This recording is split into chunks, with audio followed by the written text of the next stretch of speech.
We've now completed our study of the historical Jesus. We've covered all of the available sources for reconstructing his life. We've discussed historical criteria that can be used to get behind the later portrayals of his life in the Gospels to see what the man himself was really like. We've used these criteria to try to paint a coherent picture of what he said, what he did, and why he died. My overarching thesis for the second half of the course has been that Jesus was an apocalypticist who expected the imminent end of the age with the coming of a cosmic figure of judgment from heaven. I've tried to show that all of the sayings and deeds of Jesus that can be accepted as historically reliable fit well into that apocalyptic framework. And I began to show in the last lecture how Jesus' own religion came to be transformed by his followers as soon as they came to believe that he had been raised from the dead.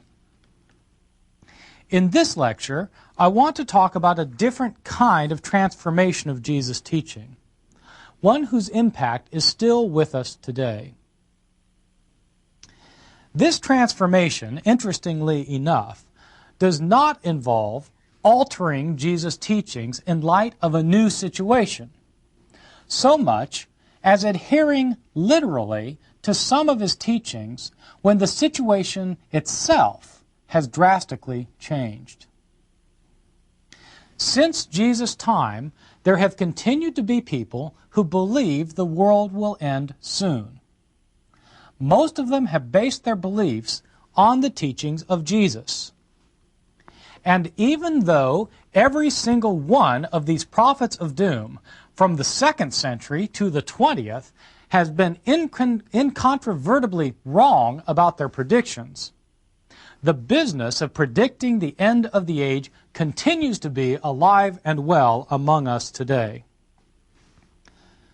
I won't be able to provide anything like a comprehensive account of all those who have predicted the time of the end. But I would like to mention a couple of the more interesting figures, starting closer to our own time. I'll begin with 1988, a year that will not go down in the history books as the most significant year of the 20th century, or even of the 1980s. But it was supposed to be. In fact, it was supposed to be the year of all time. 1988 was to be the year the world ended. Proof was given in a widely distributed and remarkably influential booklet entitled 88 Reasons Why the Rapture Will Occur in 1988. It was written by a man named Edgar Whisenant, who was a former NASA rocket engineer. True to its title, the book enumerated biblical and logical reasons why 1988 would be the year that history would begin to end. The scenario that Whisenant painted was remarkably detailed. Sometime during the Jewish festival of Rosh Hashanah, September 11th to 13th, 1988, Jesus Christ would return from heaven to remove his followers from earth. The technical term for this in theological circles is the rapture. The rapture is when Jesus comes from heaven to return for his followers, and then they are caught up with him to meet him up in the air. The term rapture, by the way, never occurs in the New Testament, but it's a term that evangelical Christians have long used for this event. According to Whisenant, Jesus would return from heaven during Rosh Hashanah 1988 for the rapture. This would lead to a 7-year period of cataclysmic disaster on the earth, a period that is called in these same circles the period of the tribulation. The tribulation would begin at sunset on October 3rd, 1988, when the Soviet Union would invade Israel and so inaugurate World War III. The crises that ensued would lead to the rise of a personal agent of Satan, the Antichrist, who would lead millions away from God and in the midst of worldwide ruin and despair, declare himself to be divine. The Antichrist would then try to take over the world's government. This would lead ultimately in a thermonuclear war on October 4th, 1995, a war that would devastate the United States. In Weissenet's words, you'll be able to walk from Little Rock to Dallas over ashes only. It would also throw the world into nuclear winter, in which temperatures would never rise above 150 degrees below zero. It would also obviously eliminate the world's food and water supply. Obviously, it wouldn't be a pretty picture.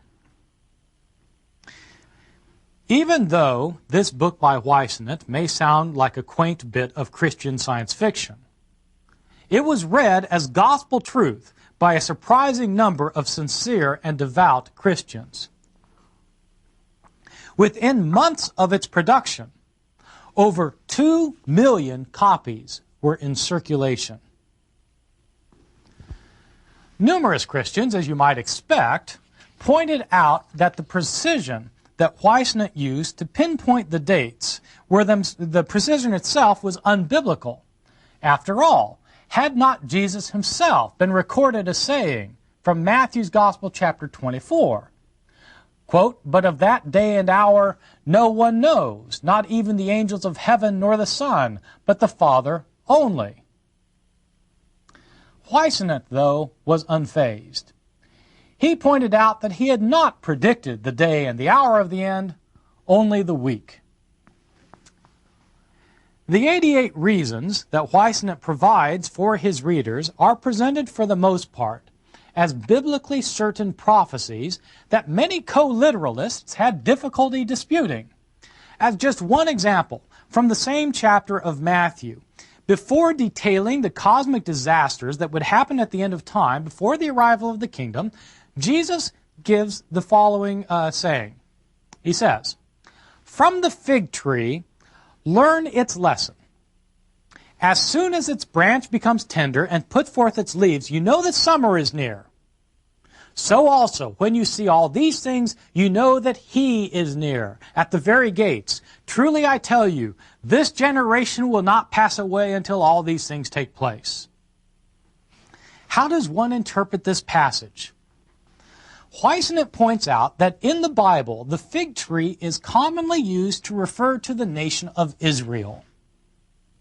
What does it mean when the fig tree then puts forth its leaves? Well, this is obviously a reference to a fig tree that appears to be dead over the winter period, but then in the springtime it appears to come back to life. When does Israel, the fig tree, come back to life? Well, it obviously comes back to life when Israel once again begins to be a sovereign state in the land. When was that? Well, in fact, it's happened already in 1948 with the establishment of the modern state of Israel. That's when the fig tree puts forth its leaves. Truly, I tell you, this generation will not pass away before all these things take place. How long is a generation in the Bible? 40 years. The end of the age has to happen 40 years after 1948. 1988 must be the year. Weissenet claimed that dozens of other biblical predictions all pointed to exactly the same time. Let me give you just one of the other simpler examples. Most of the examples are highly complicated. He loves to crunch these numbers. I guess with his engineering background, this is what he liked to do. He was able to do it quite effectively. Let me give you one of the more simple examples. Leviticus, chapter 26, verse 28. God tells the people of Israel that if they are disobedient, they will be punished sevenfold for their sins. What does this mean? Well, Weissenet takes it to mean that a punishment of Israel will last 7 years, sevenfold. He also notes that in the Jewish lunar calendar, a year consists of 360 days. In other words, the punishment will last 7 times 360. In the Bible, in a number of texts, such as in Numbers 14, verse 34, God reckons one day as a year. This means then that the punishment of Israel before it can inherit its reward is to last 7 times 360 years, or 2,520 years all told. According to the book of Daniel, Israel's punishment was to begin with the 70-year oppression of Israel by the Babylonians, which started, according to Weissenant, with the reign of the monarch Nebuchadnezzar in 602 BC. So it begins in 602 BC, lasts for 70 years, the Babylonian captivity. It ends in 532. That's when the punishment of Israel is to last. If the punishment of Israel is to last then an additional 2,520 years, well, you do the math. From the year 532 BC, you add 2,520 years, and surprise, it's 1988. Those are 2 of his reasons. He gives 86 more that I won't try to detail for you here. What's particularly striking about this example of Edgar Weissenant is in fact one of the most common features of the entire phenomenon of date setting among modern predictors of the end. When 1988 came and went, Weissenant did not at all retract his views. Instead, he argued that he had made a slight miscalculation. He had forgotten, in the midst of all this number crunching that he had been doing, that when our modern calendars were established in the 6th century AD by Dionysius Exiguus, this monk who set our modern calendars, that he didn't begin our present era with the year 0, he began it with the year 1. Which means, according to Weissenant, that the first decade of this era had only 9 years in it, from 1 to 10. As a result, his calculations were off by a year. So, he published another book, arguing that instead of 1988, 1989 was going to be the time of the end. Well, the end never did come, of course.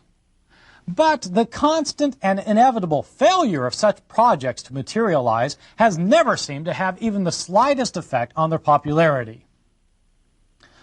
A clear case in point comes not from an obscure author like Edgar Weissenant, but from one of the best-selling authors of the entire modern period, an evangelical Christian named Hal Lindsey. Even though many people today haven't heard of Hal Lindsey, I asked a class just last week of undergraduates how many of them had heard of Hal Lindsey, and none of them had out of 50 students. If I had asked a class that 15 years ago, half of them would have heard of him. They would have heard of him because, in fact, Hal Lindsey may well be, as odd as this might sound, he may well be the most read author of the 20th century. His most famous book is called The Late Great Planet Earth. This book was the best-selling work of nonfiction, using the term loosely in this case, the best-selling work of nonfiction in the 1970s. It sold more books than anything except for the Bible. Today, there are 28 million copies of this book in print. Lindsey was no number cruncher like Weissenant. He was a savvy observer of the times with an unusual knack for relating to or even mesmerizing the average mildly interested reader, especially college students, as it turns out. His book, The Late Great Planet Earth, reads like a detective novel. It's filled with anecdotes, plausible historical scenarios, and predictions of mass destruction that was soon to come. Writing in 1970, Lindsey saw the world as the stage of God's historical activities and the Bible as the blueprint. Using this divinely inspired blueprint, Lindsey could make a precise calculation of what would happen at the end of world history, when a world war would break out in the Middle East, leading to an invasion by the oil-thirsty Soviet Union, a nuclear counterattack by a 10-nation European Commonwealth, and the invasion of a 200 million strong army of Chinese. The cataclysm was to commence in the 1980s, and Lindsay was able to provide a precise, blow-by-blow account of troop movements, attacks, and counterattacks. At the end of it all, there would be left only the European Commonwealth, headed by a charismatic leader who in fact was none other than the Antichrist, which would unleash its nuclear arsenals, destroying the major cities of Earth. And then, when there appears to be absolutely no hope, God would intervene once and for all. Christ will come from heaven to overthrow the forces of evil and to set up his good kingdom on earth. Part of Lindsay's persuasive power lay in his insistence that the portrayal of future events is rooted completely in the scriptural texts, which accurately portrayed the future of our planet as it was to materialize in our own time. The problem, of course, is that this has been the claim of every Christian doomsday prophet since there have been Christian doomsday prophets. And, as always happens, when the predictions offered so confidently do not occur, the doomsday prophets need to go back to the drawing board and start again. What's most intriguing, though, is, as I've noted, is that the even evangelistic fervor of these people never dies down with each successive edition of their books. What they do is, when the prophecies don't become fulfilled, what they do then is they write another book claiming either that more prophecies have been fulfilled so that the picture now is even clearer and this is what's going to take place next, or they write a book saying, well, there was a slight miscalculation because of X, Y, and Z, but now we see the following, etc., etc. This was the case with Hal Lindsey himself. He had predicted with confidence that the end was going to come sometime in the mid-1980s. He also used this parable that Weissman had used of the fig tree, saying that it must happen by 1988 because of the nation of Israel, 40 years after that, etc. When it appeared that this wasn't going to happen, Lindsay wrote another book called 1980s Countdown to Armageddon. Armageddon is the code name for the battle that's to happen outside of in the plain of Megiddo in Israel. And so you talk about the Battle of Armageddon, where according to the book of Revelation, you have these massive troops converging on one another, massive bloodshed so that the blood actually rises up to the bridle of the horses. It's going to be this huge war. And so this book then is 1980s Countdown to Armageddon, when this thing is going to happen. A book in which Lindsay, true to form, argues that everything is going according to plan. Well, some things were going according to plan. This book was on the New York Times bestseller list for 21 weeks.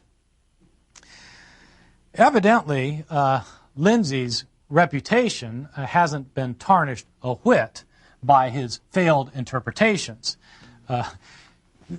Some of his interpretations were made particularly problematic when he had talked about how the Soviet Union was so oil-thirsty was going to invade the middle. When the Soviet Union disbanded, his initial response was that, in fact, this was a Soviet ploy.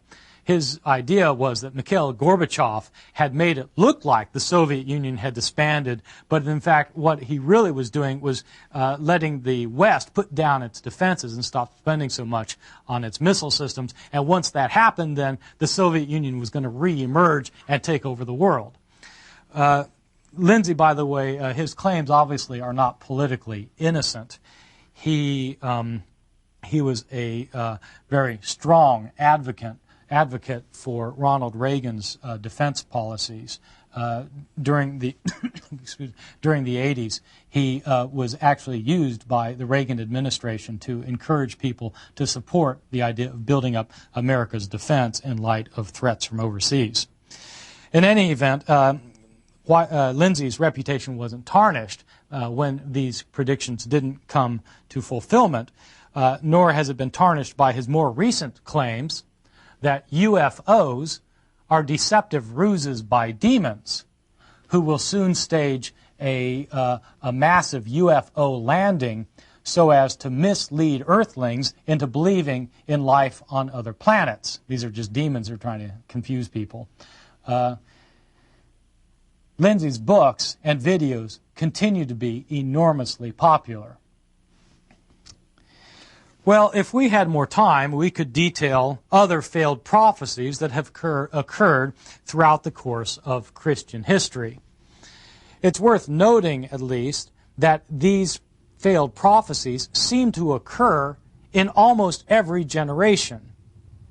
Here, I'll just mention a couple of striking examples, not even dealing with the massive concerns that some believers have right now over the approach of the year 2000. Most people listening to these tapes, of course, will be living after the year 2000 has turned, and so will know for a fact whether, in fact, these current fears are justified or not. Let me talk, though, not about the future, but about the past. Possibly, the best-known American failed prophecy was experienced by the followers of a man named William Miller, a New York farmer who in the early part of the 19th century came to realize on the basis of a careful study of the Bible that the world would end in a cosmic blaze of glory in the year 1843. It took him a long time to convince anybody of this. In fact, William Miller himself, unlike his modern-day counterpart, was not in it for any kind of self-advancement. He wasn't making any money off of this deal. In fact, he was reluctant even to tell anybody what he had found in the Bible. He ended up telling some pastors what he had found, and some of them became convinced, and eventually this thing snowballed, and then an avalanche occurred, and there were hundreds of people who started believing this, then thousands of people throughout this country. There were tent meetings in which they would talk about the coming of the end, and people became convinced that it was going to happen in 1843, and they actually picked a date. When that date didn't happen, they picked another date, and then a third date. The third date was the big one. Thousands of people became convinced that Jesus was going to return on that date. Many of these people actually gave away everything they had in expectation of that day, thinking that they didn't need this stuff, so they quit their jobs, gave their stuff away. Some people afterwards, after the great disappointment, as it's called, because they were sure it was going to happen on this night, and it didn't happen, some of the people who had given away all their stuff ended up going to court in order to try and win some of it back.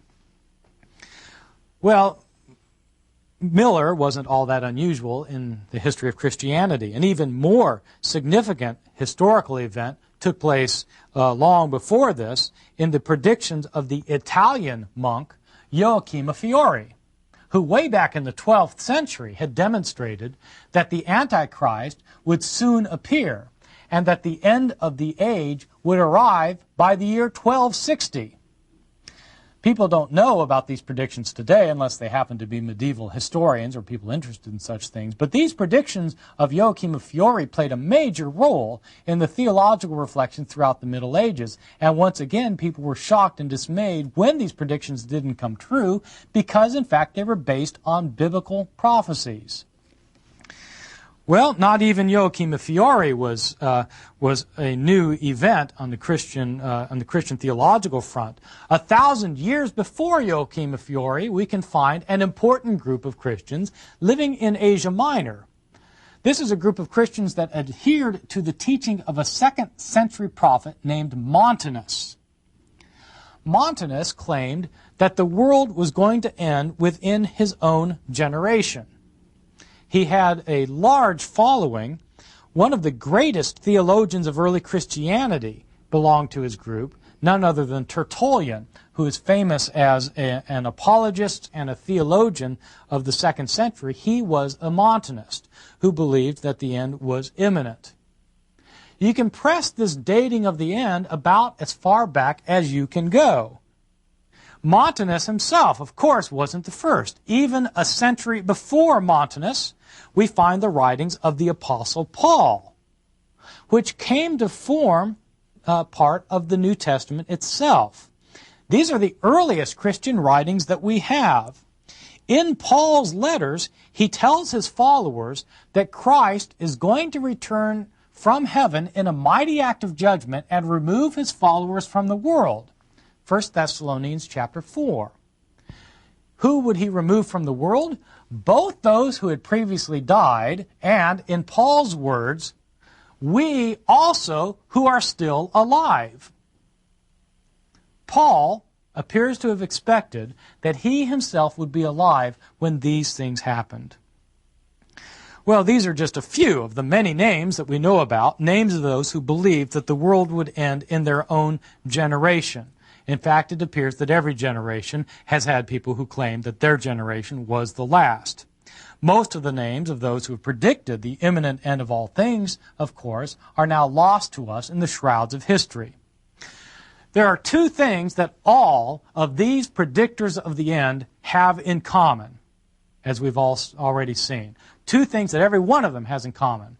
First, every one of them was completely wrong. Second, every one of them could cite the words of Jesus in support of their views. Let me conclude by telling you my point in making this brief survey. My point is not, as you might have thought, simply to stress the fact that Jesus himself got it wrong. It's instead to say that I think his earlier followers probably got something right. I have to admit to being a bit hesitant to make this point, given the fact that these lectures have been based completely on a historical study of Jesus rather than on any theological set of beliefs, my beliefs, your belief, or anybody else's beliefs. To paraphrase the Hebrew prophet Amos, I myself am neither a theologian nor the son of a theologian. Ultimately, my concerns in a lecture series like this are not theological. But it does seem to me that if someone were interested in theology, they might want to take heed of how the early Christians handled their traditions about Jesus.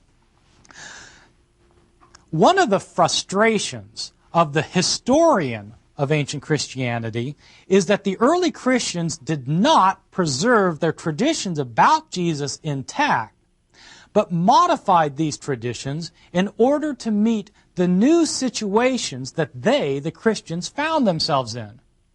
They changed the traditions in light of their new situation. As we've seen, Christians had no qualms at all about doing that. They tried to make these traditions fit the situation they themselves were in. More than anything else, it's their willingness, even their eagerness to do so, that creates such huge problems for historians who want to know what Jesus himself actually said and did.